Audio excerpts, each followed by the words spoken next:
భగవంతుడు జ్ఞానులు మాత్రమే చూస్తున్నారు, అజ్ఞానులు చూడలేదు అని అంటున్నాడు. ఈ విధంగా భగవంతుడు తత్వజ్ఞానం గురించి మరొకసారి ఉపదేశం చేశాడు. ఇప్పుడు ఈ శ్లోకంలో ఫలితాన్ని గురించి చెబుతూ ఆ తత్వజ్ఞానాన్ని స్తుతి చెయ్యాలి అనే ఉద్దేశంతో ఇలా అంటున్నాడు.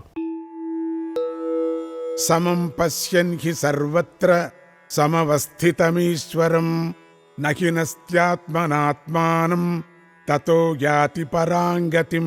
అంతటా సమంగా స్థితి పొంది ఉన్న ఈశ్వరుణ్ణి చూస్తూ జ్ఞాని ఆత్మతో ఆత్మను హింసపెట్టాడు. ఆ కారణంగా ఉత్తమమైన గతిని పొందుతాడు. వెనుకటి శ్లోకంలో నశించే ప్రాణులన్నిటిలోనూ నాశనము లేనటువంటి ఈశ్వరుడు సమంగా నిర్విశేషంగా ఉంటాడు. ఆ ఈశ్వరుణ్ణి ఆత్మగా భావించటమే తత్వజ్ఞానము అని భగవంతుడు చెప్పాడు. ఈ శ్లోకంలో అటువంటి జ్ఞానం వల్ల కలిగే ఫలితాన్ని చెబుతున్నాడు. అద్వితీయమైనటువంటి పరమాత్మను ఆత్మగా భావించే జ్ఞాని ఆత్మతో ఆత్మను హింసించడు కదా. అదే తత్వజ్ఞానానికి ఫలం అని భగవంతుడు చెబుతున్నాడు. ఇక్కడ ఒక సందేహం మనకు కలుగుతూ ఉంటుంది. ఆత్మను ఎవరు హింసించుకుంటారు? ఎవరు కూడా తమకు దుఃఖం కలగాలని కోరుకోరు కదా. ఎప్పటికప్పుడు దుఃఖాన్ని దూరం చేసుకుంటూ సుఖం కోసమే ప్రయత్నాలు చేస్తూ ఉంటారు కదా. మరి జ్ఞానులు మాత్రమే ఆత్మను హింసించరు, మిగతా వారందరూ ఆత్మను హింస పెడతారు అని భగవంతుడు అంటున్నాడు. ఏమిటి అంటే, ఇక్కడ హింసించటం అంటే ఆత్మను ఆత్మగా భావించకుండా వేరొక దానిని ఆత్మగా భావించడం అని అర్థం. పరబ్రహ్మమే జీవులందరి యొక్క ఆత్మ. కానీ జీవులు ఆ పరబ్రహ్మను ఆత్మగా భావించటం లేదు. అందుకని వచ్చింది ఇక్కడ తాపత్రయం.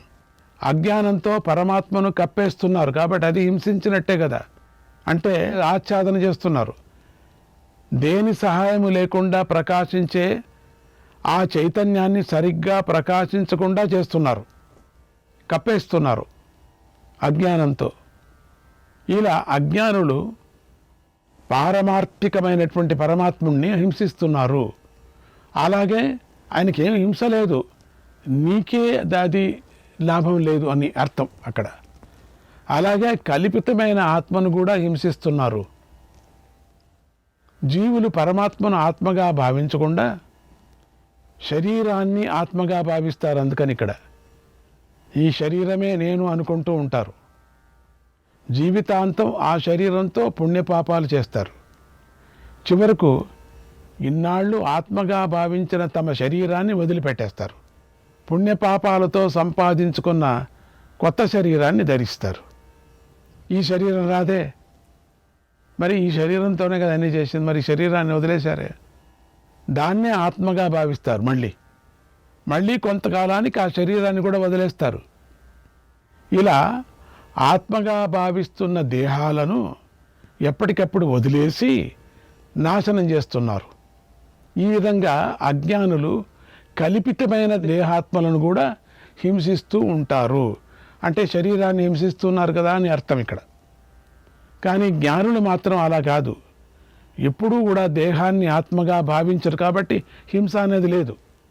అందుకని ఇక్కడ అహం బ్రహ్మాస్మి, నేను పరబ్రహ్మను అని ఆత్మనే ఆత్మగా భావిస్తారు. వీరికి జ్ఞానంతో అజ్ఞానం తొలగిపోయి ఉంటుంది. జ్ఞానంతో అజ్ఞానం పోయి ఉంటుంది కనుక ఆత్మ ఎల్లప్పుడూ ప్రకాశిస్తూ ఉంటుంది. అందుకనే వీరు ఆత్మను హింసించరు అని భగవంతుడు చెప్పాడు. అంటే శరీరాన్ని హింసించరు. ఒకటి, శరీరమే ఆత్మ అనుకున్నారు, మరి ఆత్మను వదిలేసిపోతున్నావే. చాలా దీనికి ఇంకా దండుగా చెప్పుకోవాల్సి వస్తుంది మనం. కానీ ఇంతవరకు మనకు చాలు. ఇక్కడ భగవంతుడు సమం పశ్యన్ హి సర్వత్ర అంటూ ప్రాణులన్నిటిలోనూ ఏకత్వాన్ని తెలుసుకోమన్నాడు కదా. అంటే అంతటా ఒకే ఆత్మ ఉన్నదని గ్రహించమన్నాడు. కానీ ప్రాణులందరూ వారి వారి కర్మలు చేసుకుంటూ వేరు గుణాలతో ఉన్నారు. మీరు ఒక చిన్న పిల్లిని కానీ లేక సాకుకున్న కుక్క పిల్లను కానీ చూడండి, దాన్ని పరమాత్మ అనే రూపంతో మీరు చూస్తూ ఉండండి. మనం చూస్తున్నాం దాన్ని, మనం దర్శిస్తున్నాం పరమాత్ముణ్ణి, కానీ అది దర్శించటం లేదు. అది శరీరంతో ఎగరేస్తున్నది, శరీరంతో కింద పడుతుంది, పైన పడుతుంది. ఎందుకంటే అది ఆత్మను శరీరంగా చూసుకుంది. అది నేను చెప్పాలంటే దండిగా ఉంది ఇక్కడ. అందుకని ఇక్కడ మనం శరీరాన్ని కాదు మనం చూస్తున్నాం, ఆ కనపడనటువంటి పరమాత్ముణ్ణి, ఆత్మను చూస్తున్నాం. అది ఎంత ఆనందంగా ఉంటుందో మీరు దాన్ని అనుభవిస్తుంటే మీరు. ఇలా ప్రతి శరీరంలోనూ విచిత్రమైన గుణకర్మలతో వేరువేరుగా కనిపించే జీవులను ఒకటిగా చూడడం ఎలా కుదురుతుంది? పశువు, మనిషి ఒకటి కాలేరు కదా అంటే దానికి సమాధానంగా భగవంతుడు ఇలా చెబుతున్నాడు. ప్రకృత్యైవ చ కర్మాణి క్రియమాణాని సర్వశః యః పశ్యతి తథాత్మానం అకర్తారం సపశ్యతి. అన్ని రకాల కర్మలు ప్రకృతిలోనే చేయబడుతున్నాయి. ఆత్మ ఎటువంటి కర్మలు చేయటం లేదు. ప్రకృతిలోనే అన్ని కర్మలు చేస్తున్నాం. అంటే ప్రకృతితోనే అన్ని, ప్రకృతితో చేయబడుతున్నాయి. ఆత్మ అటువంటి కర్మలు చేయటం లేనే లేదు అని ఎవడైతే ఆత్మను అకర్తగా చూస్తున్నాడో అతడే వాస్తవాన్ని చూస్తున్నాడు. ఆత్మ ఏం చేయటం లేదు, ప్రకృతితో చేస్తున్నటువంటిది. ఈ ప్రకృతిలో ఆడుతున్నది. నొప్పి, ఆకలి, ఎగరటం, కూర్చోవటం, పడుకోవటం ప్రకృతితో చేస్తున్నాయి. కర్మల కారణంగా ఆత్మలో భేదం తెలుస్తుంది. ఆ కర్మల కారణంగా కర్మ ఎక్కడా పోదు కదా, చేసినటువంటిది తగులుకో ఉంటుంది కదా, భేదం తెలుస్తుంది అనేది ఒక ప్రశ్న.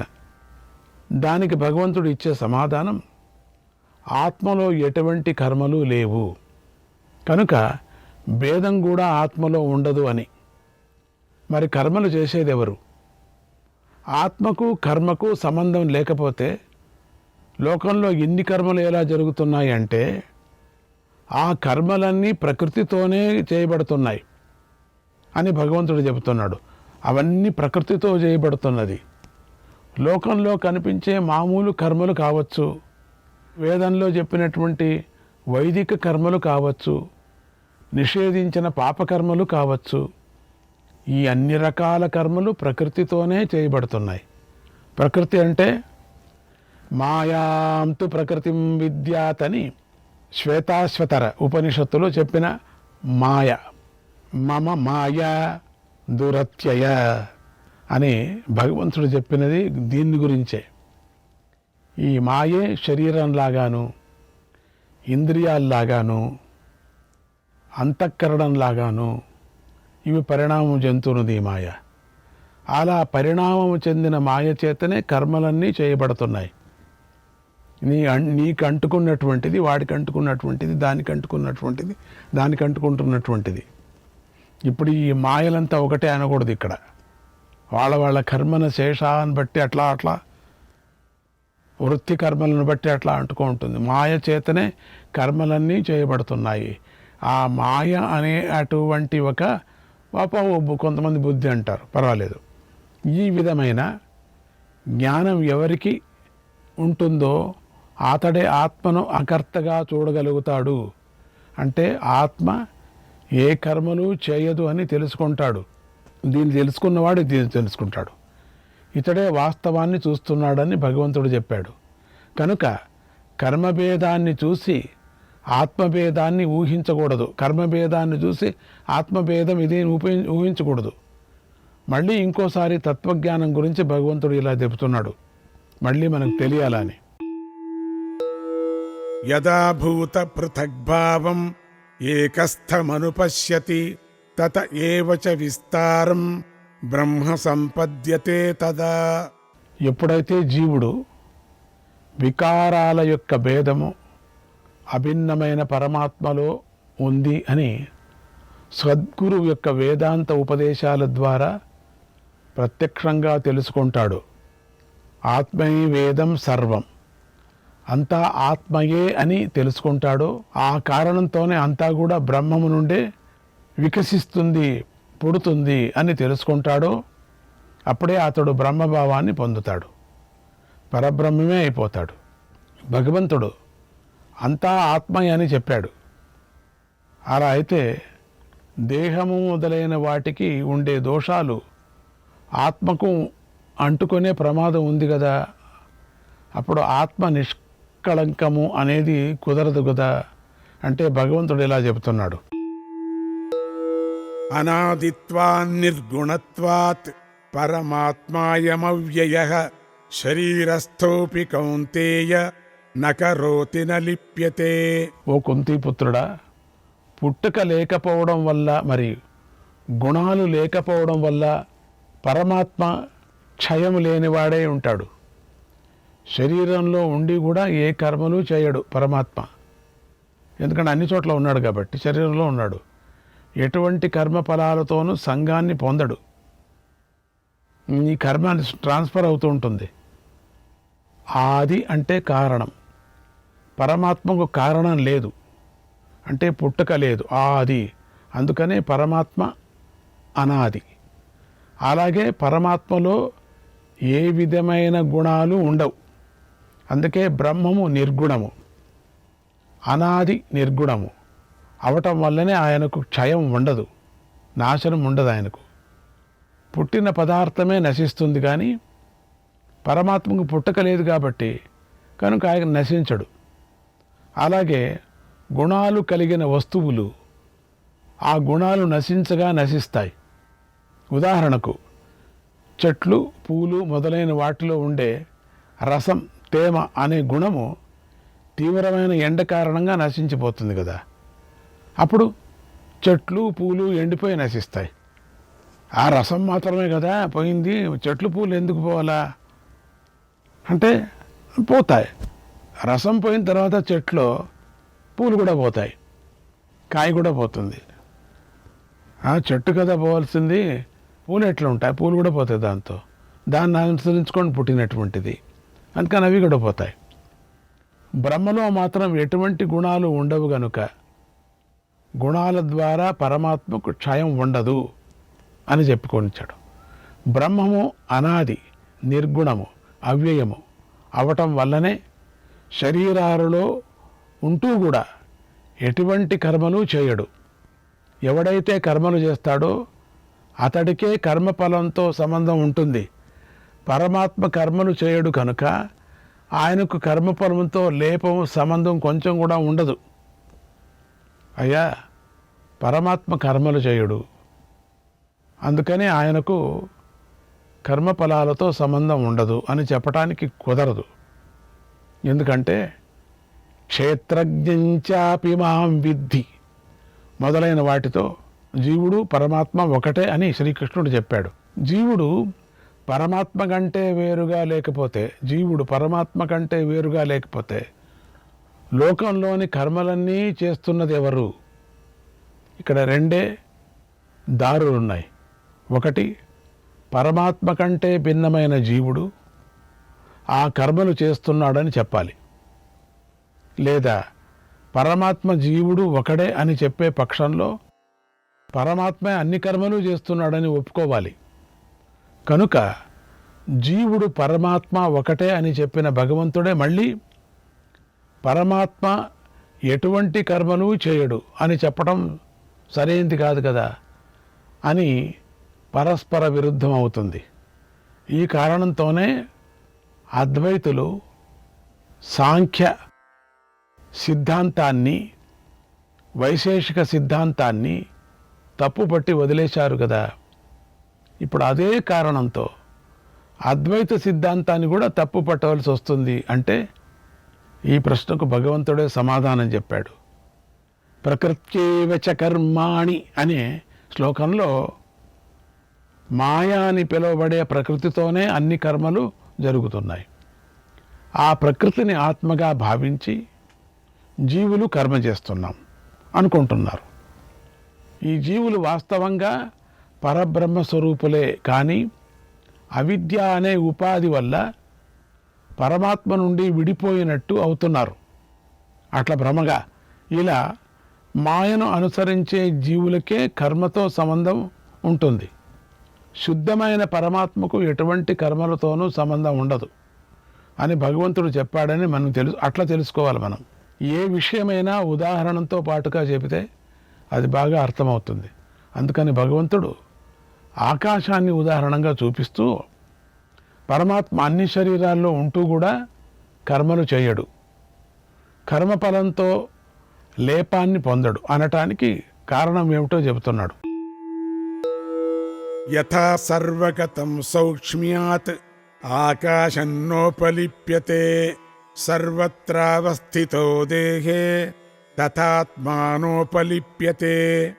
ఆకాశం అంతటా వ్యాపించుంటుంది, ఇది అందరికీ తెలిసిందే.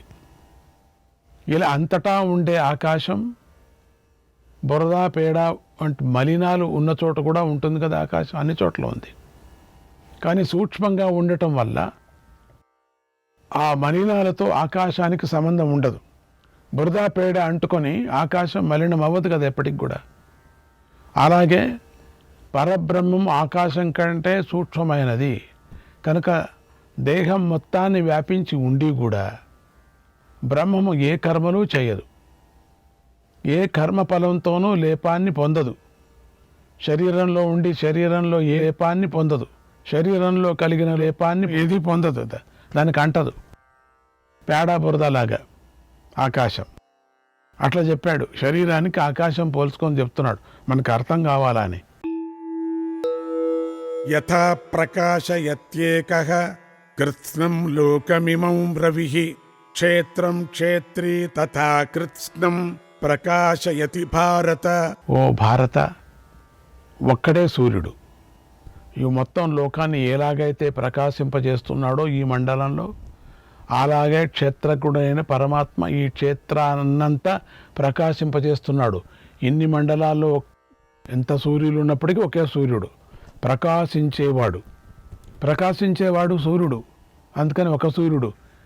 ఈ శ్లోకంలో పరమాత్మకు సూర్యుడిని ఉదాహరణంగా చూపిస్తూ శ్రీకృష్ణుడు ఇక్కడ 2 విషయాలను చెబుతున్నాడు. మొదటిది, ఒక్కటే ఆత్మ మొత్తం క్షేత్రాన్ని ప్రకాశింపజేస్తుంది అని. ఆకాశంలో ఉండిన మొత్తం మనకి ఇప్పుడంతా ప్రకాశింపజేస్తున్న సూర్యుడు ఒకడే. రెండవది, సూర్యుడి లోకం అంతటినీ ప్రకాశిస్తూ వెలుగు రూపంలో అన్నిటినీ తాకుతాడు, వెలుగు రూపంలో తగులుతున్నాడు. బురద మొదలైన వాటిని కూడా ముట్టుకుంటాడు, కానీ సూర్యుడికి వాటితో ఎటువంటి లేపం ఉండదు కదా. సూర్యుడి కిరణాల్లో అది పేడ అట్లా బురద పోదు కదా. అలాగే ప్రకాశ స్వరూపమైన ఆత్మకు కూడా శరీరం చేసే కర్మలతో కానీ, పరమాత్మకు కూడా శరీరం చేసే కర్మలతో కానీ, కర్మ ఫలాలతో కానీ ఎటువంటి సంబంధం ఉండదు. ఉదాహరణకు చెప్పారు. ఈ 13వ అధ్యాయాన్ని ఉపసంహారం చేస్తూ భగవంతుడు ఈ శ్లోకాన్ని చెబుతున్నాడు. క్షేత్రక్షేత్రజ్ఞయోరేవం అంతరం జ్ఞానచక్షుషా భూత ప్రకృతి మోక్షంచ ఏ విదుర్యాంతి తే పరం. ఇంతవరకు చెప్పిన విధంగా క్షేత్రజ్ఞుల యొక్క వ్యత్యాసాన్ని తెలుసుకోవాలి. ఆ వ్యత్యాసము సాధారణంగా చూస్తే కనిపించదు. సద్గురు ఉపదేశించిన వేదాంత వాక్యాల వల్ల కలిగే జ్ఞానాన్ని నేత్రంగా చేసుకొని చూడాలి. అలా జ్ఞాననేత్రంతో క్షేత్రజ్ఞుల విభాగాన్ని ఎవరైతే తెలుసుకుంటారో మరియు వికారాలన్నిటినీ కారణమైన మాయా ప్రకృతి యొక్క నాశనాన్ని చూస్తారో వారు పరమపదాన్ని పొందుతారు. సద్గురు యొక్క ఉపదేశాన్ని శ్రద్ధగా విని దాన్ని ఆచరణలో పెట్టుకున్న భక్తులు జీవ బ్రహ్మైక్యాన్ని తెలుసుకొని ముక్తులవుతారు. ఇతి శ్రీమద్భగవద్గీతాసు ఉపనిషత్సు బ్రహ్మ విద్యాయాం యోగశాస్త్రే శ్రీకృష్ణార్జున సంవాదే క్షేత్రజ్ఞ విభాగయోగో నామ త్రయోదశోऽధ్యాయః.